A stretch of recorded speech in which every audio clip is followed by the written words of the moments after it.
మేషము వారి కనుక చూసుకున్నట్లయితే మీ యొక్క జీవితంలో మీ మొత్తం 5 పాయింట్లు ప్రధానంగా ఈ యొక్క వీడియోలో కవర్ చేయబోతున్నాం.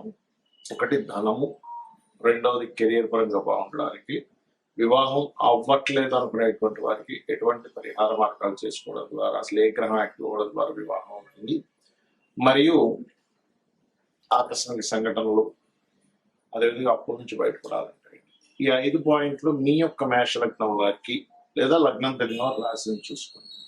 అసలు ఏం చేస్తే అవుతుంది అనేటువంటి ఏ గ్రహం అనేటువంటి విషయాలు తెలుసుకుందాం. అయితే ఈ యొక్క విషయాలు చెప్తుంది నేనైనప్పటికీ చెప్పిస్తుంది సాక్షాత్ లలితా అమ్మవారితో భావిస్తూ ఆ లలితాంబిక అమ్మవారి యొక్క అనుగ్రహం మీకు పరిపూర్ణంగా కలగాలని మనస్ఫూర్తిగా కోరుకుంటూ, ఇక్కడ ముఖ్యంగా మేషలగ్నం వారికి ఏంటంటే వాళ్ళకి ఆవేశం ఉంటుంది కానీ మనసును అనుకూలం చెప్తూ ఉంటాం. అయితే మొట్టమొదటిగా మీకు ఫైనాన్షియల్ గా గ్రోత్ రావాలి అంటే శుక్రగ్రహం బాగుండాలి. ఫైనాన్స్ కైనా వివాహానికి ధనాధిపతి సప్తమాధిపతి. సరేనండి, ధనం సరిగ్గా రావట్లేదు లేకపోతే వివాహం అవ్వట్లేదు అనుకునేటువంటి వారు అలానే పోయి వజ్రం పెట్టుకోవడం కాదు, శుక్రగ్రహాన్ని బలపరుచుకోవాలి. శుక్రుడు ఎక్కడ వీక్ గా ఉండడం వల్లే మీకు వివాహం అవ్వట్లేదు, ధనం రావట్లేదు. కాబట్టి శుక్రగ్రహం దగ్గర దీపారాధన చేయడం, తీపి పదార్థాలు పంచడం లాంటివి చేస్తూ ఉంటారు. అంటే తీపి పదార్థాలు అమ్మవారికి సమర్పించి వాటిని ప్రసాదంగా ఇవ్వడం, గోవులకి తీపి చపాతీలు తెప్పించడం చేస్తున్నారు. అదేవిధంగా సర్వసాధారణంగా మీకు ఏంటంటే అప్పులు ఇవ్వడం ద్వారా, అప్పు చేసి ఏదైనా బిజినెస్ చేయడం ద్వారా, లేకపోతే బిజినెస్ పీపుల్కి అప్పులు ఇవ్వడం ద్వారా, ఒక జాబ్ చేస్తూ స్లీపింగ్ పార్ట్నర్ ఇంకెవరికైనా మనీ ఇవ్వడం ద్వారా మీరు లైఫ్ లో ఎక్కువ ఇబ్బంది పడతారు. కాబట్టి ఈ యొక్క విషయంలో కనుక జాగ్రత్తగా ఉండగలిగితే ఆకస్మికంగా మీకు డౌన్ ఫాల్ అనేటువంటిది జరగదు, గుర్తుపెట్టుకోండి. అదేవిధంగా కెరియర్ కారకుడు ఎవరు మీకు, ఎందుకంటే కెరియర్ యాక్టివ్ గా ఉంటే ఆటోమేటిక్ గా మీకు ధనయోగం అనేటువంటిది ఉంటుంది. కాబట్టి మీరు శని భగవానుడు మీకు కెరియర్ కారకుడు, దశమాధిపతి. కాబట్టి ప్రతి శనివారము గోవుకి బెల్లము తినిపించడము, అదేవిధంగా మీ దగ్గర ఆలయంలో శనివారం నూనెని దానంగా శని భగవాను దీపారాధన చేసినట్లయితే 100% ఇక్కడ ఏమవుతుందంటే ఒక్క శని కనుక మీకు యాక్టివ్ అవ్వగలిగితే పాజిటివ్ గా దానికి ఏం చేయాలి, ఓం మాణిక్య మకుటాకార జాన్ ద్వయ విరాజితాయి మంత్రం చేయాలి.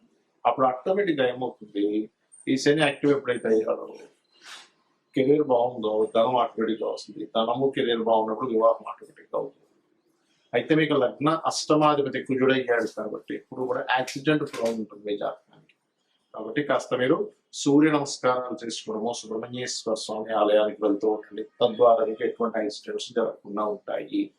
ఇప్పుడు మనం చెప్పుకున్న అంశాలు ఏవైతే ఉన్నాయో, ఎవరికైతే యాక్సిడెంట్ అనుకున్నామో లేకపోతే షేర్ మార్కెట్ లో లాస్ అనుకో, ఇవన్నీ అసలు ఎప్పుడు జరుగుతాయి లైఫ్ లో చూసుకున్నట్లయితే ఎప్పుడు కూడా దానికి సంబంధించిన దశ రావాలి. అంటే షేర్ మార్కెట్ పంచమం 5 to 8 లెవెల్ కాంబినేషన్, ఆ 5 to 8 లెవెల్ కాంబినేషన్ పాడైనటువంటి మహాదశ రావాలి. ఆ దశలు రాకుండా మీకు ఏమి ఇబ్బంది ఉండదు, గుర్తుపెట్టుకోండి. అదేవిధంగా యాక్సిడెంట్ అనుకున్నాం, యాక్సిడెంట్స్ అనుకుంటే 4 and 8 కాంబినేషన్ పాడైనటువంటి మహాదశ రావాలి. అలా కాకుండా బాగున్న దశ అనుకోండి 4 and 8 కాంబినేషన్ లో, అప్పుడు ఆస్తులు కలిసి వస్తాయి ఆకస్మికంగా. అది తండ్రి ఆస్తి కావచ్చు, ఒక్కోసారి తాతగారి ఆస్తి కావచ్చు, సొంతంగా సంపాదించుకోవడం అంటే థర్డ్ హౌస్ రిలేటెడ్ ఉంటారు. ఎంతసేపు 4-8 వచ్చిందాక అమ్మో నాకు యాక్సిడెంట్ అయిపోతుందని భయపడ్డాం కాదు, అది ఒక్కొక్కసారి ఆస్తిని కూడా ఇస్తుంది. రీసెర్చెస్ అంటే ఒక్కొక్కసారి మనం ఏదైనా ఎడ్యుకేషన్ రిలేటెడ్ సంబంధించిన దాంట్లో మనం చేసేటువంటి దాంట్లో పిహెచ్డీలు అవి చేస్తుంటాం, అటువంటి వాటిల్లో ధనయోగాన్ని ఇస్తూ ఉంటుంది. అదేవిధంగా వివాహం అవ్వట్లేదు, వివాహం అవ్వాలి అంటే సప్తమాన్ని యాక్టివ్ చేసే మహాదశ వస్తుందా లేదా, ఒక్కోసారి సప్తమాన్ని డీయాక్టివ్ చేసే మహాదశలు వస్తుంది, అంటే 6వ అధిపతి మహాదశ. ఓకే, అదేవిధంగా 12వ అధిపతి మహాదశ, లేకపోతే 9వ అధిపతి మహాదశలు, ఇవన్నీ కూడా సప్తమాన్ని డీయాక్టివేట్ చేస్తూ ఉంటాయి. అప్పుడు అది ఏమవుతుంటుంది, మనం ఎంత ప్రయత్నం చేస్తున్నా అది ముందుకు కదలదు. అప్పుడు ఓకే, ఈ గ్రహాల వల్ల వస్తుంది కాబట్టి ఈ గ్రహాలకు దానం, ఒక్కొక్క గ్రహానికి పర్టికులర్ గా మనకి శాస్త్రాల్లో ఒక దానం చెప్పారు. ఇప్పుడు రవి పాడయ్యాడు, గోధుమలు దానంగా ఇస్తూ ఉండాలి. ఆదివారం నాడు ఆరెంజ్ కలర్ వస్త్రంతో సహా కేజీంపావు, ఏ దానమైనా కేజీంపావు పెట్టుకోండి. చంద్రుడు అనుకోండి బియ్యము, తెలుపు రంగు వస్త్రం, blouse piece, okay blouse piece లేదా షర్ట్ పీస్ ఇస్తారు, ప్యాంట్ పీస్ ఇస్తారు, మీ ఇష్టం. కుజుడు అనుకోండి కందులు, రెడ్ కలర్ క్లాత్. బుధుడు అనుకోండి పెసలు, గ్రీన్ కలర్ క్లాత్. ఒకవేళ గురువు పాడయ్యాడు మీ జన్మ జాతకంలో, ఆ గురువే మీకు అక్కడ మహాదశనాథుడయ్యాడు, అంతర్దశనాథుడయ్యాడు. ఒక్కొక్కసారి మీ యొక్క విషయాన్ని అపురూపంలోకో లేకపోతే వివాహం వెనక్కి వెళ్ళే విషయంలోనో సంపాదన సరిగ్గా లేని విషయాలకు అది కనెక్ట్ అయింది. అప్పుడు శనగలు దానంగా ఇవ్వాలి, ఎల్లో పులుపులు. శుక్రుడు పాడయ్యాడు అనుకున్నదా ఈ జన్మజాతకం, బొబ్బర్లు తెలుపు రంగు వస్త్రము దానంగా ఇవ్వాలి. శని అనుకోండి నువ్వులు and blue colour cloth, Rahu అయితే మినువులు సిమెంట్ కలర్ క్లాత్, కేతు అయితే ఉలవలు మల్టీ కలర్ క్లాత్. అయితే ఎప్పుడు కూడా చాలా మంది దానం ఇచ్చేటువంటి విషయాల్లో కూడా ఏమంటే మేము ఆలయానికి వెళ్ళి అక్కడ ఒక మూలను పెట్టేసి వెళ్ళిపోతాము అంటూ ఉంటారు. అలా మీరు కనుక మూలను పెట్టేసి వెళ్ళిపోతే అది దానం కిందకి రాదు. మీరు మీ అకౌంట్ లో ధనం పడాలనుకుని ఏం చేస్తారు, మీరు చక్కగా బ్యాంకుకి వెళ్ళి డబ్బులు తీసుకెళ్ళి లేకపోతే చెక్ తీసుకెళ్ళి మీ అకౌంట్ నెంబర్ ఏంటి, మీ పేరేంటి, ఏ బ్యాంక్ లో వాళ్ళకి వేయాలి, ఏ అకౌంట్ లేదా మీ అకౌంట్ లో వేయాలి అనేటువంటి అనేకమైనటువంటి విషయాలు మీరు వాళ్ళకి చెప్పి వాళ్ళ దగ్గర ఒక స్టాంప్ వేయించుకొని రసీదు తీసుకొని వస్తారు. అంటే ఏంటి, మీరు పర్టికులర్ గా మీ గోత్రము నామము ఏ పర్పస్ అనేటువంటిది కూడా దానం ఇచ్చేటువంటి ఎవరికైతే ఇస్తున్నారో వాళ్ళకి మీరు చెప్పాలి. అప్పుడే అది వాళ్ళ సంకల్పం చదువుకున్నప్పుడు ఆ దానానికి వాల్యూ ఉంటుంది. సరే గోవులు మనకి దానం ఇవ్వడానికి సరైన పర్సన్స్ దొరకట్లేదు, గోవులు తినిపించవచ్చా? ఖచ్చితంగా తినిపించవచ్చు. అయితే నువ్వులు తినిపించకూడదు, అది ఏదైనా ప్రెగ్నెన్సీతో ఉందంటే అది మనకి మిస్క్యారేజ్ అవుతుంది, అది మళ్ళీ పాపం పుణ్యం కాస్తాం. రవికి సంబంధించిన వాటిలో గోధుమ రవ్వ తినిపించవచ్చు, చంద్రుడైతే బియ్యం పిండి తినిపించవచ్చు, కుజుడైతే క్యారెట్స్ తినిపించవచ్చు, గురువు అయితే అరటికాయలు తినిపించవచ్చు, బుధుడైతే ఆకుకూరలు తినిపించవచ్చు. అందులో గోంగూర తినిపిస్తే గోవుకి చాలా చక్కటి స్ట్రెంత్ వస్తుంది. శుక్రుడైతే తీన్ చపాతీలు తినిపించవచ్చు, శని అయితే బెల్లం తినిపించవచ్చు, రాహు అయితే అదే బెల్లము ఉండలు 4 చేసి తినిపించవచ్చు, కేతు అయితే గ్రాసులు తినిపించవచ్చు. ఈ రకంగా ఒక్కొక్క గ్రహాన్ని బట్టి మనం వెంటనే ఈ ధాన్యాలు తీసుకొని దాన్ని తినిపించాం. అదేవిధంగా ఎప్పుడు కూడా గుర్తుపెట్టుకోండి, చాలా మంది వాళ్ళ లైఫ్ లో ఏదైనా ఇన్సిడెంట్స్ నెగిటివ్ గా వెళ్తున్నాయంటే వెంటనే వాళ్ళు చూసుకునేది ఏంటంటే ఏనాడ్స్ అని, అర్ధాష్టమిస్ అని, అష్టమిస్. దీనివల్ల మొత్తం లైఫ్ పాడైపోతుంది అనుకుంటారు. అసలు అది కానీ కాదు.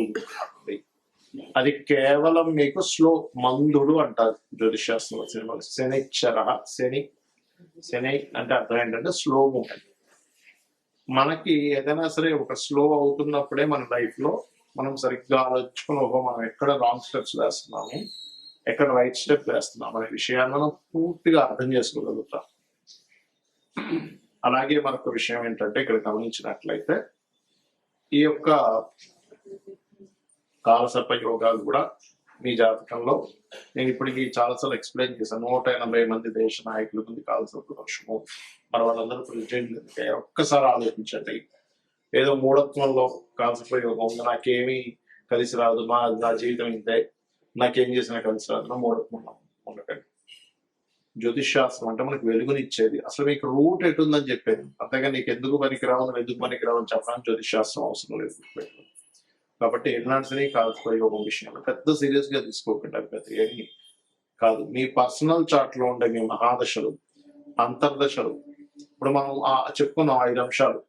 ఒకటేంటి, మీకు వివాహం అవ్వాలన్నా, ధనం కలగాలన్నా, లేకపోతే ఏంటి ఆ పర్టికులర్ గ్రహాన్ని అది యోగ్యవంతంగా మారాలి. అది కంబస్ట్ అయి ఉంటుంది, ఒక్కోసారి అస్తంగత దోషంలో ఉంటుంది, లేకపోతే పాపకత్తిలో ఉంటుంది. అలాంటప్పుడు మీకు వివాహం అవ్వకపోవడమో, ధనం రాకపోవడమో, లేకపోతే మీరు అనుకున్నటువంటి స్టేజ్కి కెరియర్ లో వెళ్ళలేకపోవడమో, ఆకస్మిక సంఘటనలు జరగడమో, అప్పులు పాలవడమో జరుగుతుంది. సో ఇది ఈ రకంగా చేయండి. ప్లస్ మీరు ఫైనాన్షియల్ గా ఎంతున్నా కొంతమంది హ్యాపీనెస్ ఉండదు. అలాంటి వారు ఓం ఇంద్రగోప పరిక్షిప్త స్మరతూనా భజంగికాయై నమః అనే నామస్మరణ చేయండి, ఖచ్చితంగా బాగుంటుంది. అలా కాదండి నాకు అన్ని విధాలా నాకు కావాలంటే టోటల్ లలితా సహస్రనామం రోజు చేయండి. రోజు గనక నిత్యము లలితా సహస్రనామాన్ని ఎవరైతే శ్రవణము పఠనము చేస్తారో ఖచ్చితంగా వారికి ఎటువంటి ఇబ్బందులు ఉన్నా కొన్ని జన్మ పాప ఫలితాలను తొలగిస్తుందట అమ్మవారు. అందులో ఒక్క నామం చాలండి, మన ఎన్నో జన్మల పాపాలను తొలగించి ఇంకెవరైనా మిగులు ఉన్నాయా అని అడుగుతుందట. కాబట్టి ఇలా చేయండి, అన్ని విధాలా మీకు బాగుంటుంది.